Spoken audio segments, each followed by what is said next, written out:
欢迎来到我的频道，我是温妮。今天我将带大家制作一款蜂蜜蛋糕，口感上不仅筋道，而且还带有很浓的蜂蜜香气，是一款无论小朋友还是大朋友都很喜欢的蛋糕。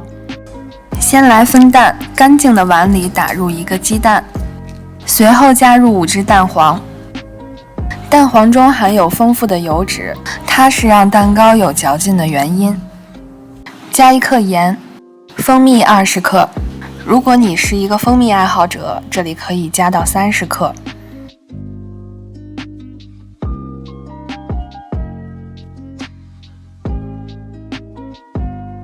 白砂糖25克，这是一个刚刚好的甜度。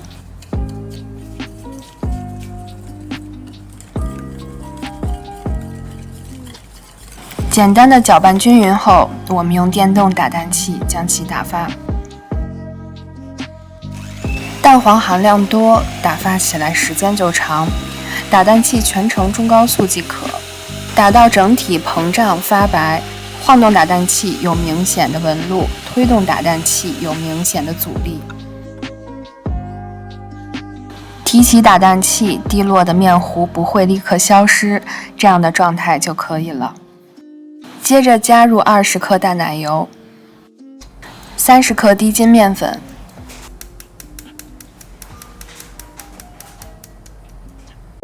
用刮刀快速地翻拌至看不见干粉即可。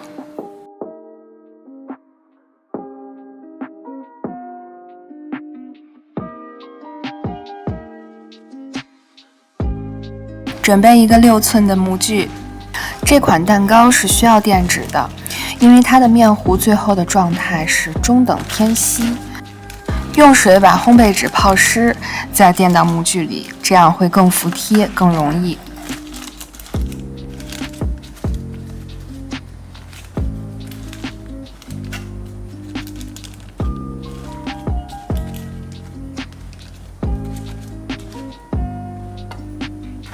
倒入面糊，送进预热好的烤箱，放在中层，温度为上下火170度14分钟。8分钟后，蛋糕表面的上色已经很满意了，可以盖上一个锡纸。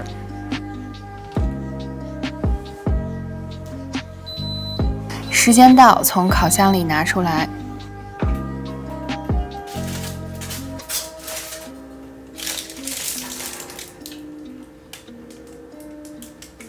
蛋糕遇冷以后，中间迅速的凹陷，等待蛋糕凉透，中间会凹陷得更深，这说明中间的部分处于一个半熟的状态。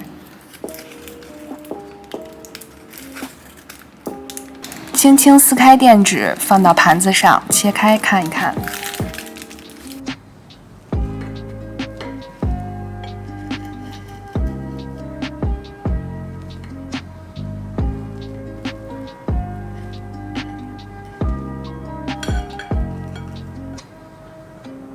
满满的流心非常诱人，而且能闻到很浓的蜂蜜香气。咬一口，周围的蛋糕体是硬硬有嚼劲的，中间又是流心的，一口下去双重口感。我又烤了一个全熟的，同样的温度，只是时间增加到18分钟，凉透以后也没有太多的凹陷。同样的材料，明显感觉这个蛋糕要大一些。切的时候同样感觉它很软，但是却没有看到流心。蛋糕全部熟透，组织就比较硬挺，整个切面是很整齐的，同样能闻到阵阵的蜂蜜香气，只是和流心的那块相比，香气明显弱了一些。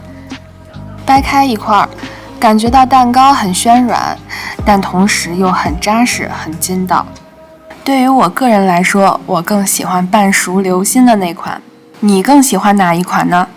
我是温妮，订阅我，带你解锁更多美食。这一期就到这里了，我们下期再见。